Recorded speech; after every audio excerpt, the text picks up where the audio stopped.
Monggo Bu Endri, untuk materi yang ketiga akan disampaikan tentang tadi sudah berarti ini ya Bu ya, penyusunan penilaian kinerja pada perawat manajerial.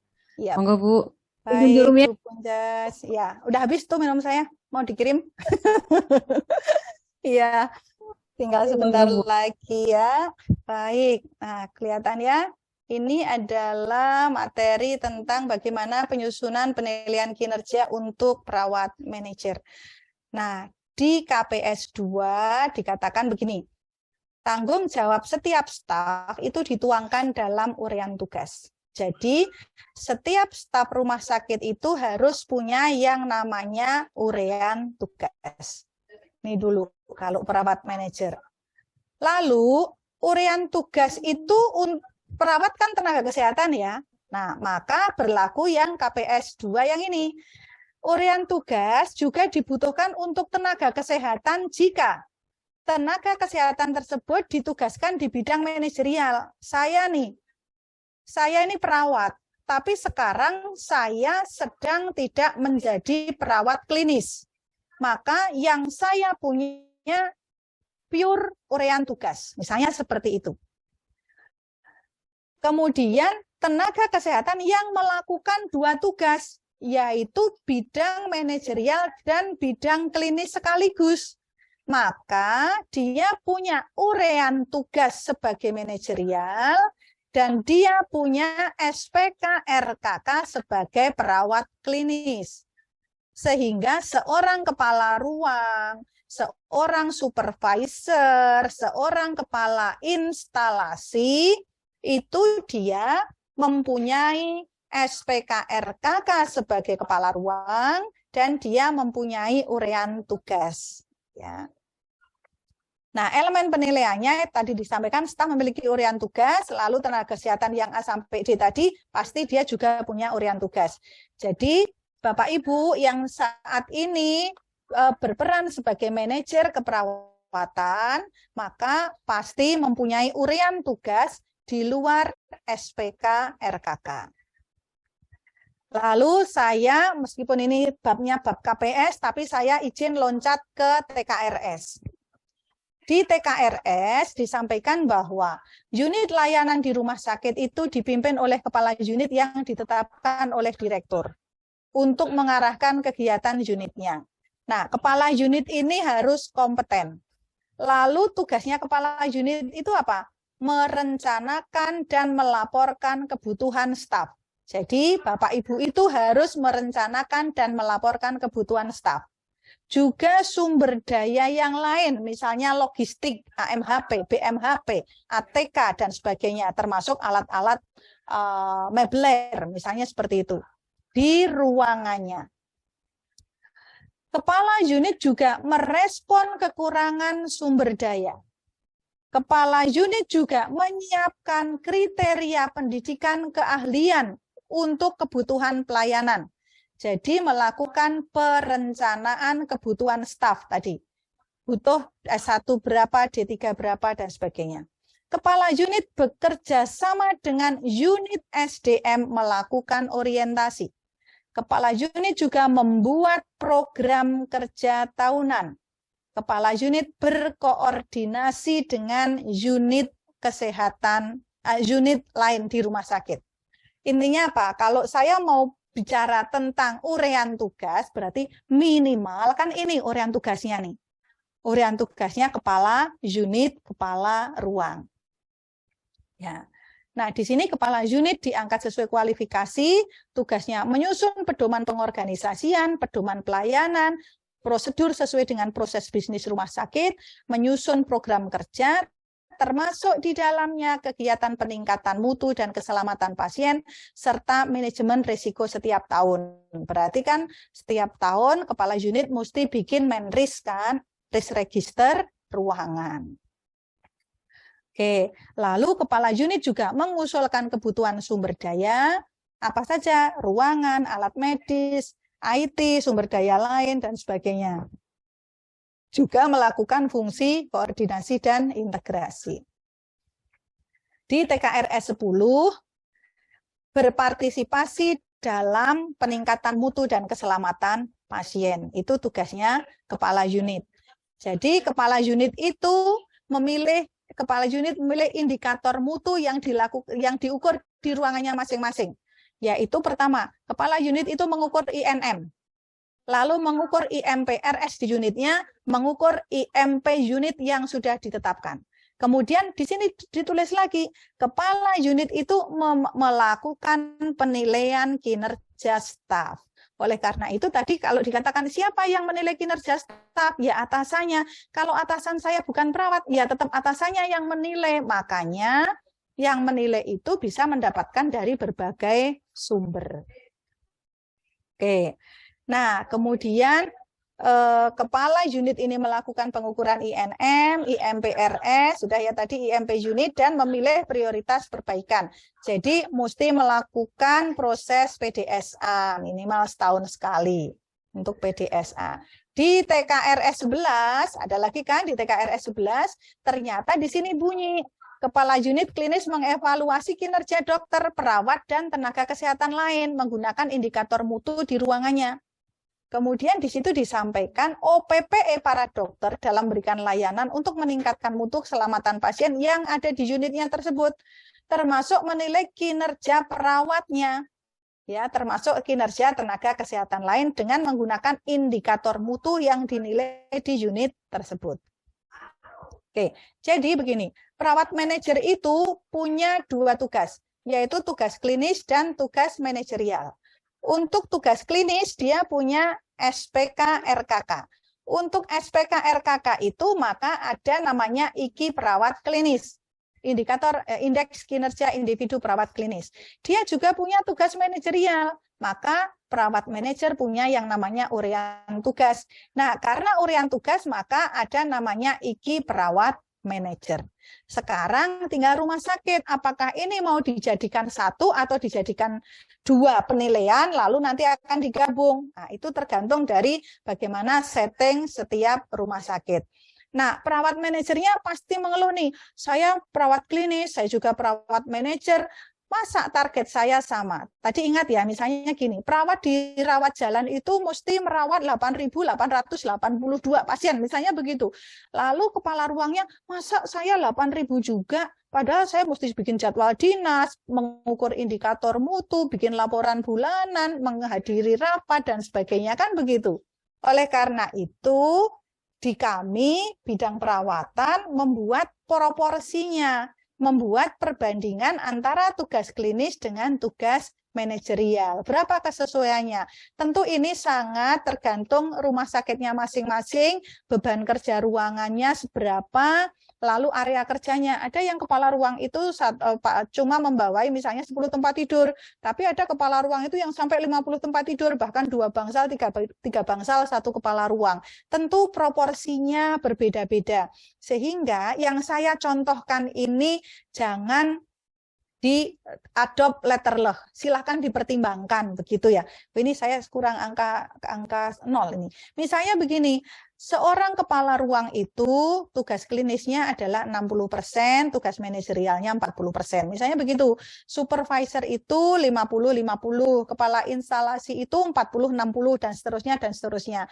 Misalnya seperti itu, silahkan nanti dibuat proporsinya, termasuk barangkali Bu Ade, termasuk saya, karena sekarang kan sudah harus, meskipun manajer, meskipun koordinator, kepala bidang, tapi tetap harus ada tugas klinis kan. Nah itu bisa saja kemudian mau mengambil berapa persen, 30%, 20%, tentu itu sangat tergantung dari jenis pelayanan, beban tugas, dan sebagainya. Nah sehingga seperti ini, misalnya kepala ruang itu 60%, sehingga kalau misalnya seorang perawat pelaksana itu targetnya adalah 252 pasien per semester, maka kepala ruang itu 60%-nya. Jadi 252 kali 60 per 100, maka target dia adalah 151 pasien per tahun itu, per semester itu sudah dianggap sebagai IKI 1, sudah dianggap mencapai target. Jadi nanti targetnya untuk kepala ruang seperti ini, untuk kinerja klinisnya, gitu ya. Nah, kemudian setelah itu Ini kinerja klinisnya tetap sama seperti ini, baru kemudian menyusun penilaian kinerja perawat manajernya. Nah, sekarang kita identifikasi tugasnya perawat manajer apa saja. Itu yang nanti kemudian dimasukkan ke dalam indikator kinerja individunya. Misalnya tugasnya itu membuat jadwal dinas, melakukan supervisi, melakukan meeting morning, melakukan penilaian kinerja, upaya peningkatan mutu, menyusun manajemen risiko, dan sebagainya. Identifikasi dulu. Lalu hal-hal mana yang itu akan dijadikan sebagai indeks kinerja individu. Misalnya kalau di tempat saya itu perawat pengelola level supervisor, itu salah satunya adalah melakukan verifikasi penilaian open medical record review. Kemudian memimpin meeting morning. Lalu melakukan supervisi, misalnya melaksanakan verifikasi dan analisis hasil supervisi pelayanan dilakukan 1 kali per minggu sampai dengan bukti tindak lanjut. Ya, targetnya 4, berarti dia 4 kali seminggu, misalnya begitu. Lalu memimpin meeting morning, jadi dia itu harus setiap pagi itu melakukan briefing pada area kerja, ruangan di mana menjadi areanya. Ya, melakukan open medical record review. Jadi dia itu mesti setiap bulan itu minimal membuka 10 rekam medik untuk direview kelengkapannya. Nah, misalnya seperti itu menjadi target kinerjanya seorang supervisor. Lalu ketepatan pembuatan jadwal dinas, melakukan verifikasi jadwal dinas, melakukan penilaian IKI misalnya, dan sebagainya. Kemudian performa perawat, saya kira ini sama. Nah, jadi ini tadi yang saya sebutkan, ini cara-cara para supervisor itu, ini buku kerjanya dia untuk menilai si A, si B, si C, itu dia menggunakan tool-tool seperti ini. Tapi dia target kinerjanya seperti ini tadi. Nah, ini contoh saja, tapi itu sangat bisa dilakukan, dipilih mana yang paling cocok sebagai harian tugas perawat manajer. Nah, itu sedikit sih dari saya untuk perawat manajer. Jadi kita masih banyak waktu untuk berdiskusi, Bu Punjas. Lalu nanti, saya yang belum contohkan itu, lalu nanti nilainya bagaimana? Nilainya gampang. Jadi misalnya, ini kenapa gambarnya seperti ini ya? Jadi misalnya, misalnya untuk IKI klinis itu nilainya dia misalnya 110. Lalu IKI manajer itu nilainya 90.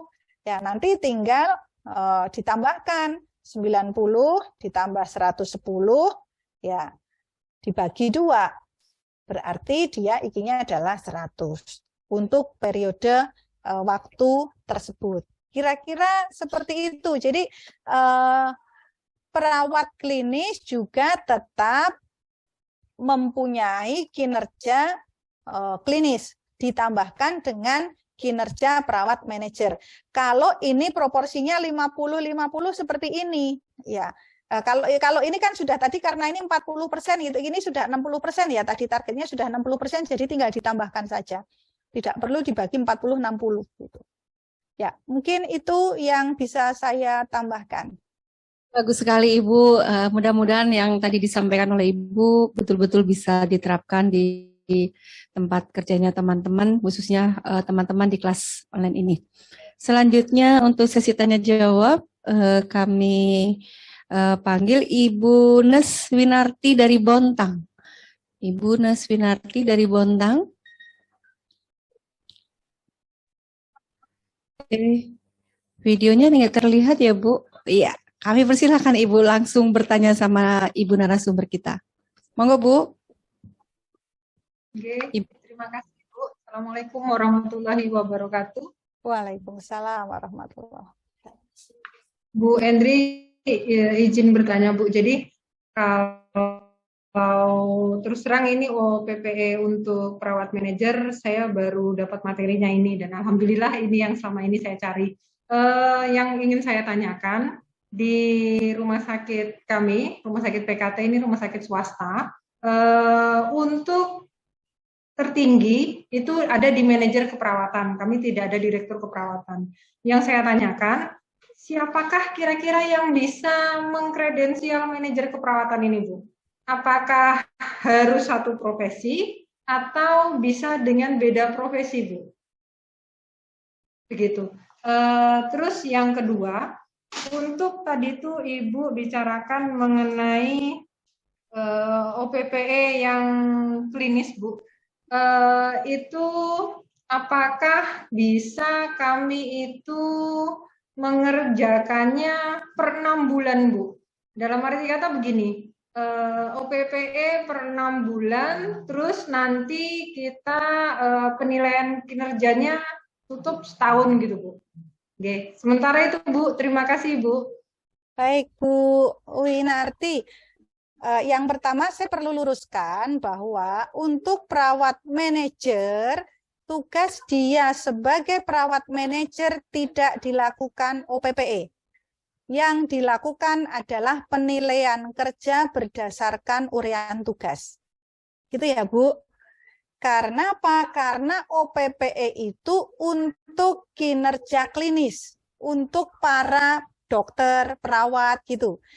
Kalau kepala ruang atau manajer keperawatan yang dia sedang menjalankan tugas sebagai perawat klinis, maka penilaian kinerjanya pakai OPPE. Tapi kalau dia mengerjakan tugasnya sebagai manajer keperawatan, maka penilaian kinerjanya adalah menggunakan uraian tugas. Sehingga nanti tinggal dipadukan antara nilai antara sebagai perawat manajer dengan nilai sebagai perawat klinis, kemudian digabungkan. Itu yang pertama. Lalu yang kedua, siapa yang mengkredensial perawat manajer? Perawat manajer tidak butuh kredensial.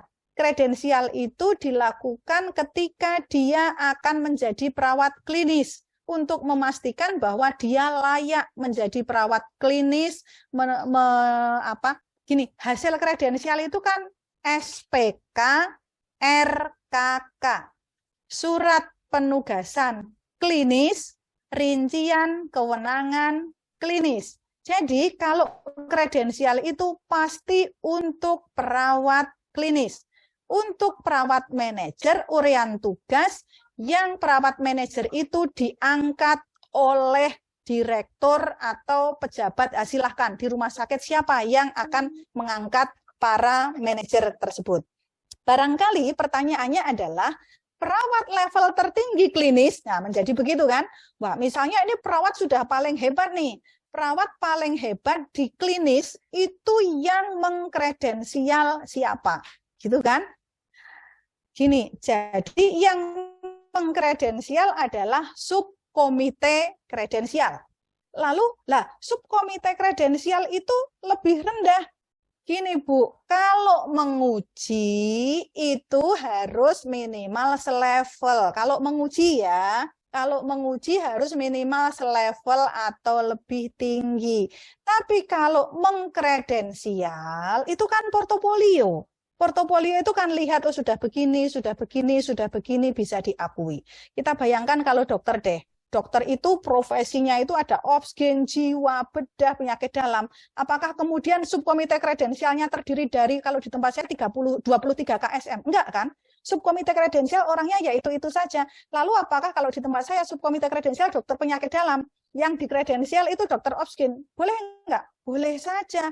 Toh mereka itu menyerahkan portofolio. Portofolio yang sudah diakui oleh pergrupnya, ada mitra bestarinya, ada pekerjaannya, tidak ada masalah. Tapi kalau ada sesuatu yang dia minta, kita tidak bisa membuktikan atau tidak cukup bukti portofolionya itu, maka dilakukan uji. Maka mestinya yang melakukan uji itu bisa pergrup, bisa mitra bestari. Mitra itu bisa dari dalam rumah sakit, bisa dari luar rumah sakit. Itu Bu Winarti. Lalu OPPE klinis, bisakah 6 bulan? Jadi OPPE itu bahkan terus-menerus. Setiap hari para perawat bekerja, menulis di dalam logbook, itulah nanti akan dilakukan sebagai OPPE. Lalu kalau mau direview setiap 6 bulan, direkap setiap 6 bulan, bagus sekali, Bu. 3 bulan lebih bagus lagi. Di tempat saya bahkan setiap bulan itu dinilai itu pekerjaannya itu, karena memang kami membayarkan remun itu berdasarkan penilaian kinerja bulanannya. Tapi tetap kami, meskipun kami kumpulkan bulanan, tapi tetap kami resumnya nanti setiap 1 tahun. Tapi saya hanya ingin sampaikan begini, ketika 1 tahun itu Anda rapel di belakang, itu namanya bukan OPPE, gitu ya. Karena nggak mungkin OPPE itu rapelan, gitu ya. Rapelan 1 tahun itu pasti ujian. Kalau OPPE kok rapelan 1 tahun itu jadinya ujian. Jadi bisa saja misalnya 3 bulanan diobservasi, kemudian dipergrupkan, dilihat catatannya, misalnya 3 bulanan itu masih agak wajar. Tapi kalau 1 tahun itu analisisnya, kalau 1 tahun baru dilihat dokumennya 1 tahun yang lalu perawat ini nulisnya caranya gimana? 1 tahun ini perawatnya ramah atau tidak? Wah, ini agak repot ini. Yang seperti itu ya. Jadi 1 tahun itu rekapnya, tetapi OPPE itu bahkan dikumpulkannya berkelanjutan. Gitu Bu Winarti. Yes, Bu. Boleh satu lagi, Bu. Tadi yang bilang penilaian kinerja oleh manajer keperawatan tadi itu yang melakukan boleh beda profesi, Bu. Penilaian kinerja, jadi gini, penilaian kinerja selalu dilakukan oleh atasan. Kan begitu, salah satu tugas kepala unit itu kan melakukan penilaian kinerja. Tadi di standarnya TKRS ya, di standarnya TKRS 10, kepala unit itu melakukan penilaian kinerja siapa? Dokter bahkan ya. Dokter yang bekerja di sana. Dokter itu bukan bawahannya dia, tapi dokter bedah yang sedang visite di bangsal bedah, bisa saja kepala ruangnya yang menilai, oh dia hadir tepat waktu, oh swab note-nya bagus, dan sebagainya. Itu kan dinilai oleh perawatnya. Lalu dia juga menilai perawat-perawat, atau mungkin contohnya begini, rehab medik, fisioterapis yang keliling ke ruangan melatih fisioterapis para perawat, yang bisa ngobservasi siapa? Ya kepala ruang yang ada di ruangan tersebut, maka dia nanti boleh menilai setor. Tapi yang rekap, konklusi tetap atasan langsung, siapapun. Ya. Makin jelas Bu Winarti. Selamat bekerja Bu, tetap semangat Ibu. Paling tidak gambaran dari Ibu narasumber kita ya Bu. Selanjutnya kami panggil Ibu Rita Novita. Ibu Rita Novita. Ya, terima kasih Bu. Perkenalkan Bu, saya Rita Novita dari Rumah Sakit Harapan Pematang Siantar Bu. Jauh ya? Iya Bu. Tadi kan Bu, OPPE itu memang Bu, kita sudah coba, tapi karena kemarin itu OPPE itu bukan untuk perawat, jadi kita mundur lagi seperti itulah Bu. Kalau sebetulnya kita udah coba buat, tapi yang terakhir pas di akreditasi kita, karena perawat itu yang kita dengar-dengar ya Bu ya, hanya masih dokter yang menggunakan OPPE, jadi kita masih menggunakannya seperti yang penilaian kinerja yang sebelumnya Bu. Yang ingin saya tanyakan Bu, tadi udah mantap sekali Bu menjelaskan tentang OPPE untuk perawat manajer Bu. Ini kami memang contohnya untuk yang perawat manajer ini belum ada Bu. Yang sebelumnya itu masih disamakan semua OPPE-nya itu. Jadi tadi saya dengar dari Ibu itu khusus ada untuk perawat manajer. Udah saya lihat tadi memang Bu itu cukup bagus. Mohon nanti Bu bantuannya di share itu Bu tentang OPPE untuk yang perawat manajer Bu. Itu yang pertama. Terus yang kedua Bu, kebetulan Bu saya juga duduk di subkredensial Bu, ketua subkredensial. Tadi kalau saya nggak salah tangkap mengenai penambahan dan pengurangan dari RKK itu Bu, karena di kita masih menganut seperti yang tadi itu sekali 3 tahun kita kredensial ulang seperti itu Bu. Tadi menurut Ibu itu kan bisa kalau ada contohnya baru menamatkan suatu sekolah, ada ijazah barunya, bisa kita tambahkan seperti itu Bu. Yang ingin saya tanyakan, kalau dia Bu tidak ada penambahan, contohnya pendidikannya atau hanya kita mengikuti yang sekali 3 tahun itu Bu. Untuk kenaikan level maksud saya Bu, kenaikan level yang sekali 3 tahun, itu apa masih berlaku seperti itu Bu? Masih sekali 3 tahun karena mengingatkan Bu, RKK itu hanya sekali 3 tahun yang biasa kita keluarkan. Terima kasih Ibu. Ya, terima kasih Ibu Rita. Jadi begini, Ada selalu pro kontra OPPE itu sebenarnya untuk perawat atau bukan. Dulu akreditasi yang sebelumnya itu memang tertulis jelas bahwa OPPE itu untuk dokter dan perawat yang standar akreditasi sebelumnya. Lalu yang sekarang itu masuknya ke penjelasan KPS 11 tentang OPPE. Itu memang kemudian KPS 11, 12, 13 itu menjadi dokter. Nah, kemudian di KPS yang untuk keperawatan itu menjadi judulnya adalah penilaian kinerja. Tetapi begini, bahwa yang disebut dengan urean tugas untuk perawat klinis itu untuk tenaga kesehatan, urean tugas untuk tenaga kesehatan itu adalah SPKRKK, sama kan? Dokter urean tugasnya juga SPKRKK, perawat tugasnya juga SPKRKK, sehingga memang kemudian identiknya adalah penilaian kinerjanya ya mengacu kepada SPKRKK tadi. Itu yang kemudian masih menganut bahwa OPPE itu ternyata memang juga bisa untuk keperawatan. Di negara-negara maju OPPE untuk keperawatan itu juga dilakukan, tapi memang untuk perawat-perawat yang tingkat advance, tidak kemudian perawat asisten dan sebagainya, nurse perawat terampil misalnya itu tidak kemudian di OPPE begitu, karena tidak ada peningkatan, tidak ada kompetensi yang memang membutuhkan pengakuan rincian kemenangan klinis yang sangat advance gitu.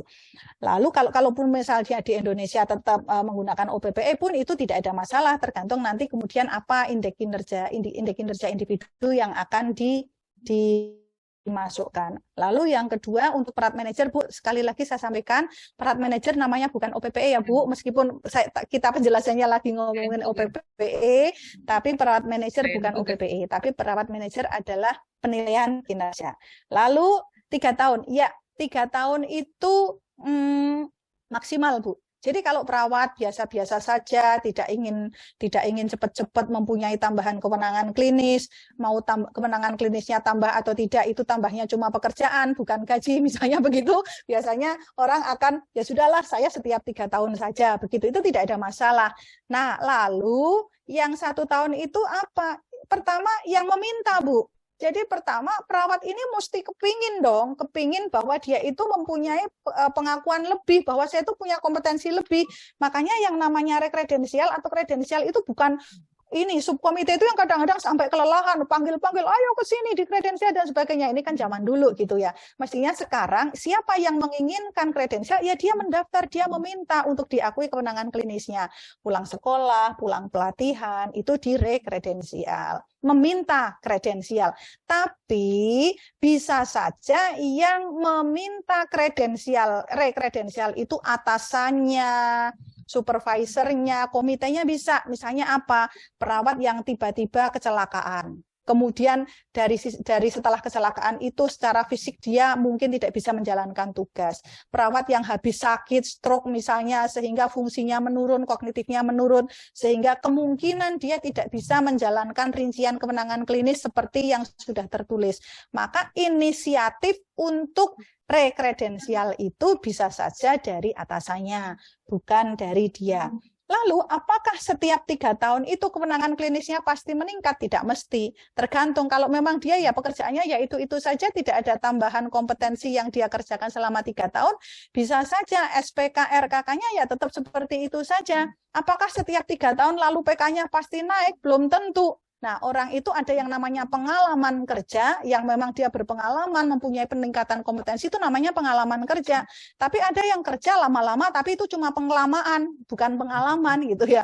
Jadi mau dia mungkin bekerja 10 tahun, PK-nya nggak naik-naik, bisa nggak? Bisa saja begitu, karena memang dia tidak mendapatkan tambahan kompetensi dari pekerjaannya. Jadi tidak seperti PNS yang setiap 4 tahun naik pangkat, 3 tahun naik pangkat, nggak seperti itu. Ini adalah terkait dengan peningkatan kompetensi. Gitu ya Bu Rita? Iya Bu, kebetulan kita kan Bu di swasta, jadi orang seperti yang Ibu tadi itu bilang, orang kan di ASN itu remunerasi Bu, kalau kita di swasta kan itu apanya nggak jadi, orang mau kredensial itu kita yang jadinya yang jemput bola gitu Bu. Iya, Ibu jadi debt kolektornya, panggil-panggil. Makasih Bu. Sama-sama Bu Rita. Rita pertanyaannya, terima kasih Bu Endri. Masih ada lagi Bu Endri, mohon maaf ini ternyata banyak sekali teman-teman ya untuk ingin lebih tahu lagi tentang masalah yang berkaitan dengan materi Bu Endri. Kami persilakan Ibu Rosdiana Butar-Butar. Mau selesai dulu ya. Monggo Ibu, silakan. Terima kasih Bu untuk waktu dan kesempatannya. Yang mau saya tanyakan Bu, Ibu dari mana Bu? dari Rumah Sakit Kita Insani Pematang Siantar. Oh iya. Ya sama dengan Rita tadi. Rita di Rumah Sakit Harapan, saya bertetangga dengan beliau. Oke. Ya Bu. Memang saya mau bertanya Bu mengenai penilaian berdasarkan OPPE. Saya mau memperjelas aja Bu, apakah memang itu kalau kami di rumah sakit kami buat berdasarkan RKK. Jadi ya sesuai dengan PMK 40 tahun 2017 ya Bu. Ya. Itu Bu pertanyaannya satu. Kemudian yang berikut, sebentar ya Bu. Ya. Monggo. Bagaimana penilaian perawat IPCN? Siapa yang menilai karena atasannya di sini langsung adalah dokter. Begitu Bu.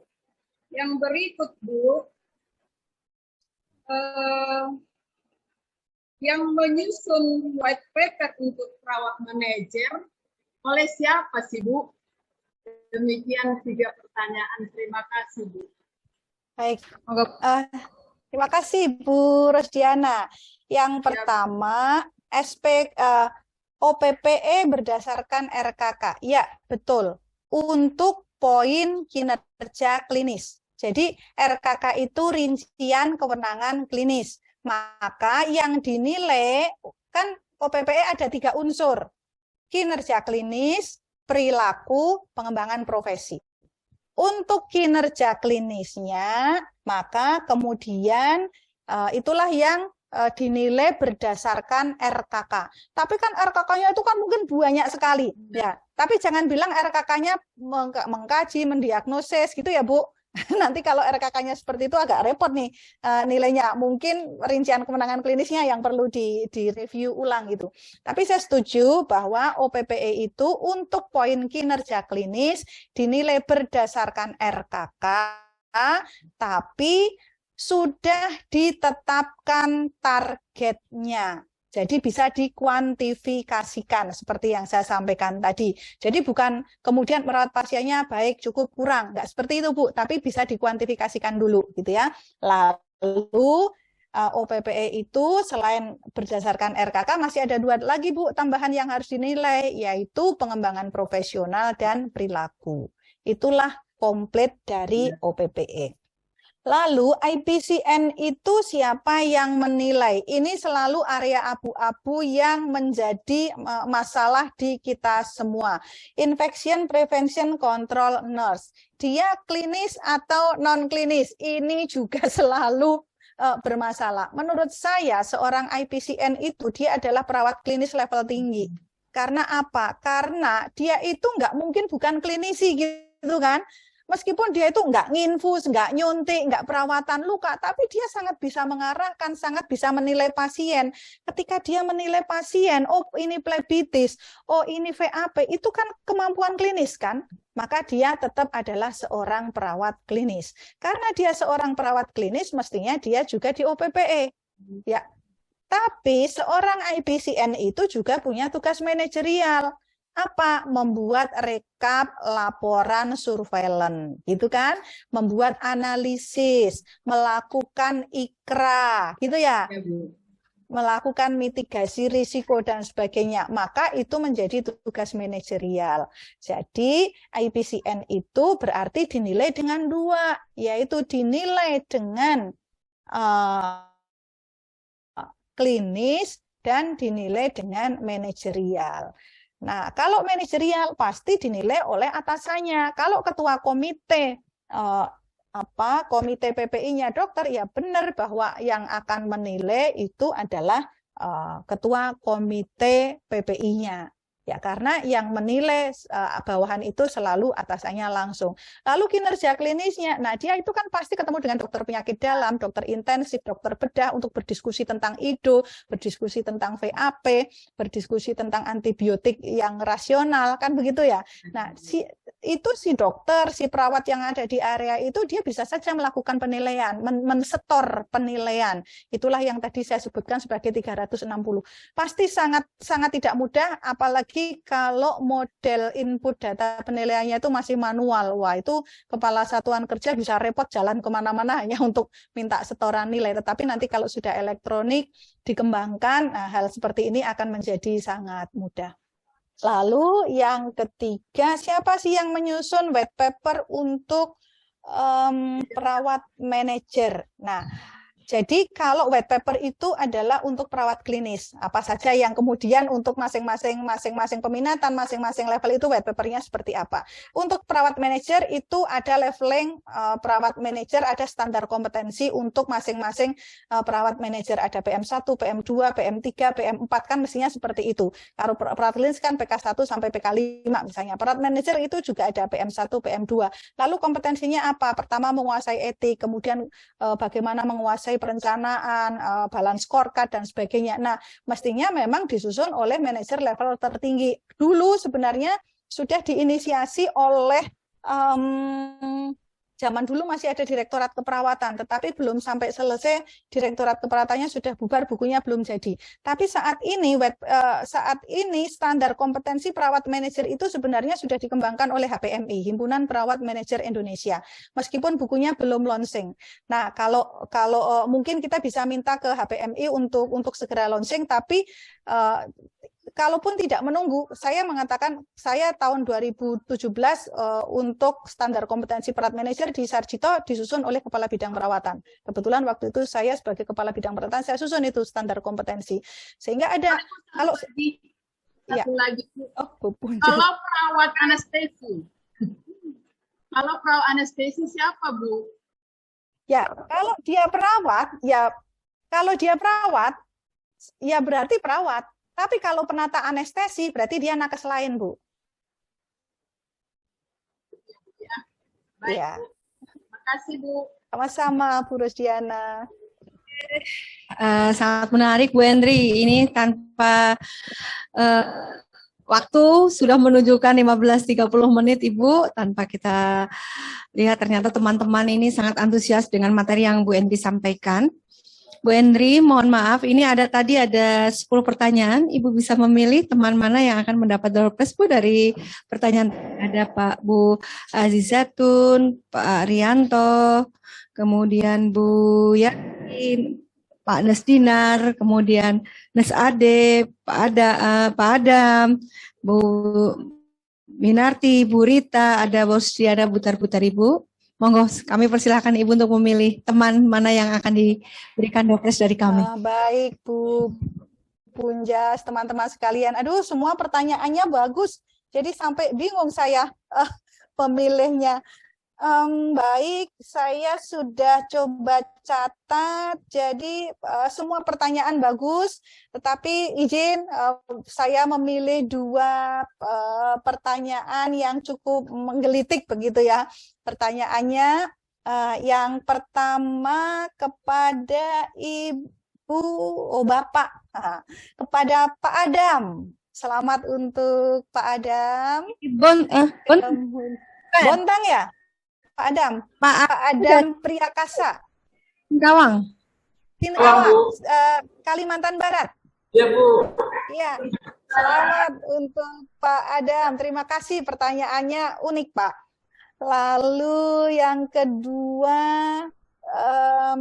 kepada Ibu Rita Novita, Rumah Sakit Harapan Pematang Siantar. Selamat, Bu Rita. Oke. Jangan lupa nanti.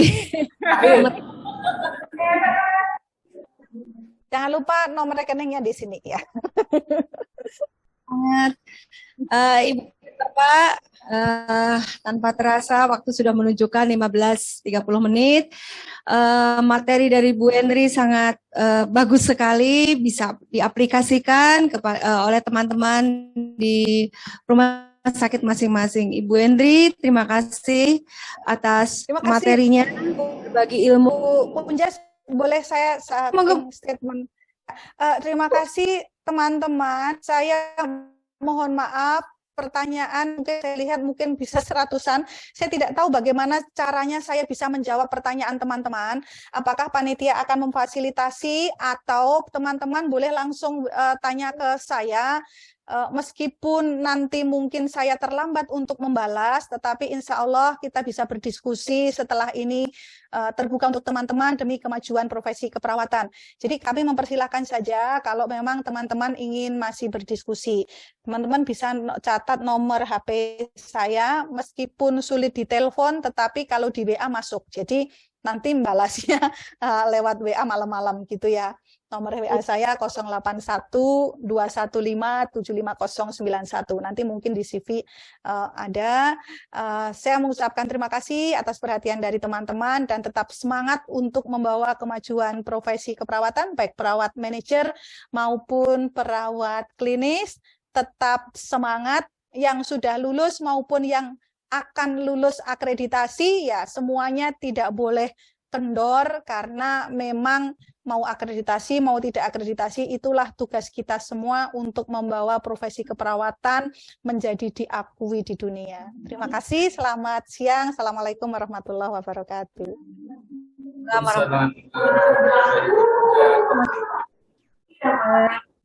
Di ruang chat nomornya Bu Endri. Mohon maaf Ibu apabila nanti teman-teman peserta di kelas online ini banyak ngerusuin Ibu, tetapi mudah-mudahan bermanfaat dan banyak hikmah yang bisa diterapkan dari materi yang Ibu sampaikan. Matur nuwun sangat Bu Endri. Mari kita tepuk tangan buat Bu Endri. Terima kasih atas waktunya Bu. Selamat beristirahat. Kurang lebihnya saya memandu acara ini. Mohon maaf. Waktu selanjutnya saya kembalikan kepada MC. Kurang lebih mohon maaf gitu ya. Assalamualaikum warahmatullahi wabarakatuh. Waalaikumsalam warahmatullahi wabarakatuh. Selamat sore Bu Endri yang sudah memberikan banyak ilmunya dengan terlihat begitu antusiasnya tadi ya Bu, sampai pertanyaannya banyak sekali, hampir sebagian besar belum bisa terjawab, sehingga teman-teman tentunya masih menunggu jawaban Bu Endri, dan tadi sudah memberikan nomor HP dan beliau juga sudah bersedia untuk menerima pertanyaan-pertanyaan. Mudah-mudahan ilmu yang sangat bermanfaat ini membawa berkah tersendiri untuk Bu Endri. Kedepannya mudah-mudahan kita bisa berjodoh lagi, kita akan berjumpa dengan teman-teman lagi. Terima kasih Bu Endri. Selamat menjalankan tugas kembali. Sukses. Terima kasih Pak Tri. Saya izin live ya. Ya, sering-sering ya. Semangat Pak Tri, sehat.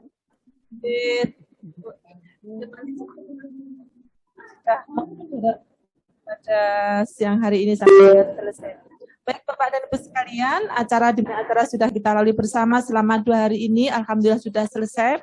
Dan para narasumber yang sangat luar biasa sudah menyampaikan ilmunya semua, sehingga kita perawat Indonesia sudah kita mengaplikasikan apa yang sudah menjadi harapan dan ilmu-ilmu yang dari para narasumber. Baik Bapak dan Ibu sekalian, kita sampai acara penutup, yaitu kita akan melaksanakan acara penutupan sebentar, dan pada saat sesuai dengan peraturan organisasi, pada saat kita melaksanakan suatu acara pasti akan ditutup dengan seremonial dari BPNI. Untuk itu acara penutupan nanti pertama akan disampaikan sambutan ucapan terima kasih, apresiasi kepada para peserta dan para narasumber dari Ketua DPW, kemudian kita akan menyanyikan lagu himne PPNI dan diakhiri dengan doa bersama. Baik Bapak Ibu sekalian, peserta kelas online pada sore hari ini, marilah bersama kita dengarkan sambutan ucapan apresiasi dari Ketua DP PPNI Daerah Istimewa Yogyakarta kepada Bapak Tri Prabowo SKP MSc. Disilahkan. Terima kasih Bu Arum. Bismillahirrahmanirrahim. Assalamualaikum warahmatullahi wabarakatuh. Selamat sore, salam sejahtera untuk kita semuanya. Om Swastiastu, Namo Buddhaya, salam kebajikan. Alhamdulillah, Bapak Ibu, saudara-saudara sekalian, pada sore hari ini acara demi acara telah diselesaikan. Kalau menyimak tadi yang disampaikan dari pagi sampai sore ini, kayaknya nggak mau selesai, ya. Dan saya sangat senang sekali karena teman-teman peserta sangat antusias. Dan alhamdulillah 2 hari ini peserta mengikuti online, terbukti di situ semuanya sangat antusias. Kemudian juga para narasumber telah memberikan materi-materi yang sangat bagus dan ini nanti bisa diimplementasikan di tempat kerja Bapak Ibu sekalian. Untuk itu pada kesempatan kali ini kami menyampaikan ucapan terima kasih. Yang pertama kepada para narasumber yang telah memberikan materinya yang sungguh sangat bermanfaat bagi teman-teman sahabat semuanya. Kemudian juga yang kedua kami sampaikan ucapan terima kasih kepada para peserta yang telah mengikuti kegiatan ini dari awal sampai akhir dan penuh dengan antusias tadi. Yang ketiga kami sampaikan ucapan terima kasih juga kepada para pimpinan institusi yang telah menugaskan Bapak Ibu sekalian. Mohon Bapak Ibu nanti sampaikan salam kami pada para pimpinan Bapak Ibu sekalian. Juga ucapan terima kasih kami sampaikan kepada para panitia yang telah menyelenggarakan kegiatan ini dengan sangat baik. Tentunya di dalam menyelenggarakan kegiatan ini masih dirasakan hal-hal yang kurang berkenan.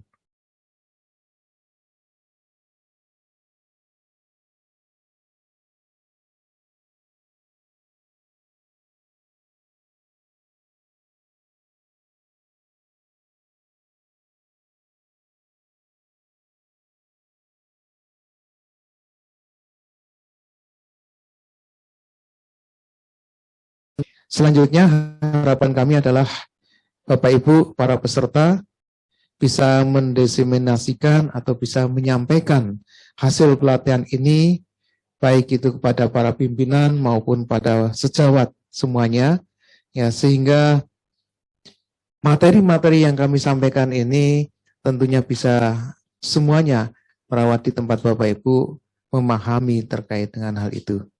Yang kedua, kami juga mohon mudah-mudahan para peserta bisa berpartisipasi pada kegiatan-kegiatan berikutnya. Dan semoga kami nanti akan menyelenggarakan kegiatan serupa kali ini dengan tema yang tentunya lebih menarik lagi, lebih baik lagi. Ya, mungkin itu yang bisa saya sampaikan. Kalau tadi pagi salah satu moderator itu menyampaikan pantun, maka izinkanlah saya juga akan sedikit menyampaikan pantun. Hari ini hari Jumat, kata orang penuh berkat. Salut bagi peserta yang hebat-hebat, siap wujudkan masyarakat yang sehat. Itu yang pertama. Yang kedua, besok pagi hari Sabtu, acara liburan siap menunggu. Mari perawat kita bersatu untuk mewujudkan pelayanan yang bermutu. Saya kira itu yang bisa kami sampaikan. Salam untuk semuanya, salam sehat, salam sukses, dan mudah-mudahan Bapak Ibu peserta yang ada di sini senantiasa diberikan kesehatan, senantiasa diberikan kemudahan dan kelancaran di dalam melaksanakan tugas. Sekali lagi terima kasih. Salam dari Jogja untuk Indonesia. Bila taufik wal hidayah. Assalamualaikum warahmatullahi wabarakatuh. Waalaikumsalam warahmatullahi wabarakatuh. Diucapkan terima kasih kepada Bapak Tri Prabowo selaku Ketua DP PPNI Daerah Istimewa Yogyakarta yang telah memberikan sambutan apresiasi kepada narasumber dan seluruh peserta dari Indonesia. Bapak dan Ibu sekalian, marilah kita dengarkan dan kumandangkan bersama himne PPNI.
Terima kasih Bapak Ibu sekalian, telah kita lalui penutupan acara pada siang hari ini, dan perlu kami umumkan Bapak Ibu sekalian bahwa link untuk sertifikat silahkan dipantau di kolom chat setelah acara ini ditutup.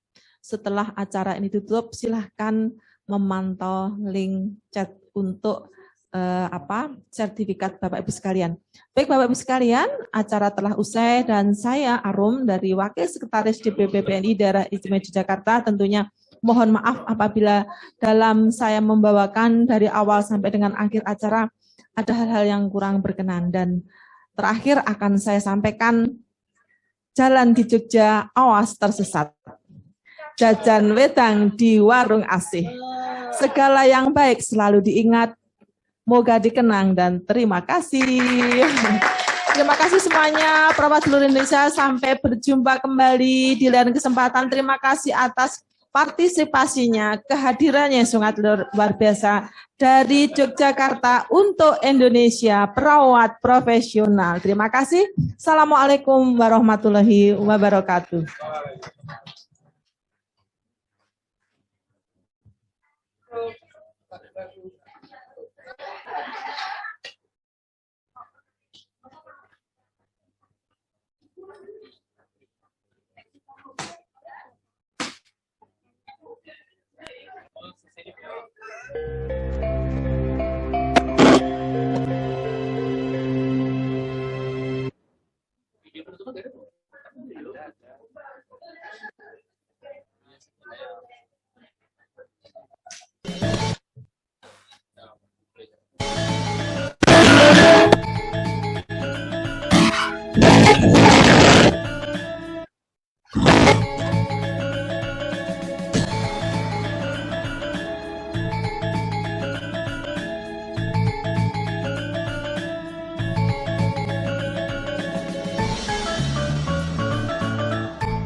Foto bersama.